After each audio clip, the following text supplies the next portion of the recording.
Hello everyone, welcome to channel learn with ease. आज का topic है एडमिशन ऑफ अ पार्टनर, जिसमें हम सॉल्व करेंगे question number 43 chapter 4 TS Grewal की बुक से class 12 accounts. Online sessions, online classes के लिए आप मुझे इस नंबर पर व्हाट्सएप कर सकते हो अपना नाम और क्लास। नया बैच शुरू हो चुका है, इंटरेस्टेड हो तो जल्दी से व्हाट्सएप कर दो। अगर आप टीएस ग्रेवाल के साथ साथ डीके गोयल बुक को भी फॉलो कर रहे हो तो इसी चैनल की प्लेलिस्ट को क्लिक करो, आपको न्यू एडिशन के सॉल्यूशंस अपलोडेड मिलेंगे। साथ में ही कम्युनिटी सेक्शन में एमसीक्यूज मिलेंगे क्विज की फॉर्मेट में, और एमसीक्यूज के सॉल्यूशन शॉर्ट्स में। तो बहुत कुछ है चैनल पर, विजिट द चैनल। अच्छा लगे तो शेयर और सब्सक्राइब जरूर करना।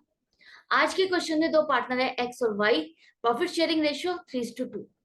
जेड एक नया पार्टनर उनको ज्वाइन कर रहा है और उसके आने के बाद नई प्रॉफिट शेयरिंग रेशियो हो गई है 3:2:1। जेड के एडमिशन के टाइम पर हमने अपनी एसेट्स और लाइबिलिटीज को रिवैल्यूएट किया, जिसमें से डेटर्स और प्रोविजन फॉर डाउटफुल डेट्स की वैल्यू आपको दी गई है। यहां पर कहा है कि सभी डेटर्स अच्छे हैं, गुड है। तो इसका मतलब क्या है, और आपको जर्नल एंट्रीज पास करनी है। तो समझो पहले, जब आप ये कह रहे हो कि आपके सभी डेटर्स गुड है, मतलब कि आपको सबसे पेमेंट मिल जाएगी। और जब सबसे पेमेंट मिल जाएगी तो क्या आपको प्रोविजन फॉर डाउटफुल डेट्स की जरूरत है? हम ये कब बनाते हैं? ये तब बनाते हैं जब हमें डाउट होता है कि हमें किसी से पेमेंट शायद ना मिले। लेकिन यहाँ पर हम श्योर है कि हमें सबसे पेमेंट मिल जाएगी, तो इसका मतलब हमें इस प्रोविजन फॉर डाउटफुल डेट्स की जरूरत नहीं है, हम इसे हटाना चाहते हैं। तो इसका मतलब ये जो प्रोविजन था 5,000 जो हमने बनाया हुआ था, इससे हमने अपनी एसेट की वैल्यू, डेटर्स की वैल्यू 50,000 की जगह 45,000 शो की थी, जो कि अब हम ये प्रोविजन नहीं चाहेंगे। तो इसका मतलब क्या है, हम वापिस से अपने डेटर्स को 50,000 से शो करना चाहते हैं, तो ये प्रोविजन हटाना है। तो प्रोविजन फॉर डाउटफुल डेट्स तो आपका खत्म हो जाएगा। ये एक तरह से वो खर्चा था जो कि आप मान के चल रहे थे कि ऐसा होने वाला है, अब वो खर्चा नहीं होना। तो ये आपके लिए फायदा हो गया ना। तो फायदा है, प्रोविजन फॉर डाउटफुल डेट्स को आप डेबिट करोगे 5,000 से, और रिवैल्यूएशन अकाउंट में फायदा है तो क्रेडिट साइड पे लिखोगे 5,000। एक तरह से जो आपके पहले डेटर्स 45,000 से आप शो कर रहे थे, अब वो वापस से 50,000 के हो जाएंगे। तो आपकी एसेट भी तो बढ़ ही रही है ना। तो दोनों ही तरीके से अगर आप सोचते हो तो आपकी रिवैल्यूएशन अकाउंट में आप इसको क्रेडिट साइड पे दिखाओगे, क्योंकि आपको फायदा है। कैसे? देखो यहाँ पर आपका ये रिवैल्यूएशन अकाउंट है जिसमें आपने क्रेडिट साइड पर दिखाया। ये 5,000 का सिर्फ एक एसेट की बात हो रही है, सिर्फ एक ही एसेट की बात हो रही है जहां पर आपको प्रॉफिट हुआ है। तो ये प्रॉफिट आप पार्टनर्स में ही बांटोगे। किस रेशो में? ओल्ड रेशो में। ओल्ड पार्टनर्स में ओल्ड रेशो में बटेगा। नया पार्टनर तो अभी आया ही नहीं है, तो जो पहले का हिसाब किताब है वो ओल्ड पार्टनर्स में ओल्ड रेशो में बटेगा, न्यू पार्टनर का कोई हिस्सा नहीं होगा।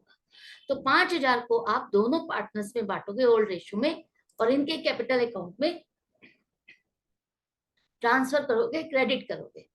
तो एक्स और वाई के कैपिटल अकाउंट को आप क्रेडिट करते हो 3,000 और 2,000 से, और ये रिवैल्यूएशन अकाउंट आपका क्लोज हो जाएगा। एंट्री पूछी गई है तो एंट्री क्या होगी? देखो, रिवैल्यूएशन अकाउंट आपका डेबिट होगा 5,000 से। जो प्रॉफिट था, ये रिवैल्यूएशन का बैलेंस आप बैलेंस शीट में नहीं शो करोगे। जो भी बैलेंस है, क्रेडिट बैलेंस है तो आप प्रॉफिट है तो पार्टनर्स में डिस्ट्रीब्यूट करोगे, डेबिट बैलेंस है तो पार्टनर्स में डिस्ट्रीब्यूट करोगे और उसे डेबिट करोगे।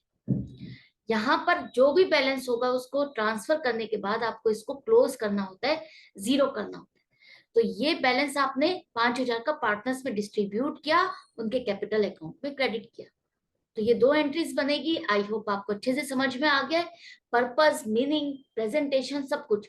ये जो रिवैल्यूएशन अकाउंट क्वेश्चन में पूछा नहीं है, बनाने के लिए कहा नहीं है, ये सिर्फ आपको समझाने के लिए मैंने बनाया है कि इसको आप इस तरह से शो करोगे। ये रिवैल्यूएशन में आपके 5,000 क्रेडिट साइड पे आया, ये एक तरह से प्रॉफिट है जिसे आप पार्टनर्स में इस तरह से बांटोगे। तो आई होप आपको अच्छे से समझ में आता जा रहा है, क्लियर होता जा रहा है।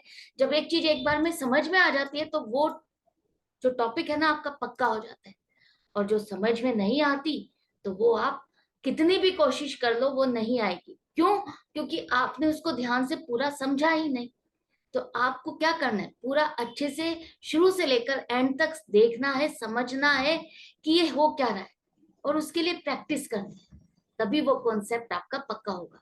तो मिलते हैं नेक्स्ट वीडियो में नेक्स्ट क्वेश्चन के साथ। Goodbye and take care.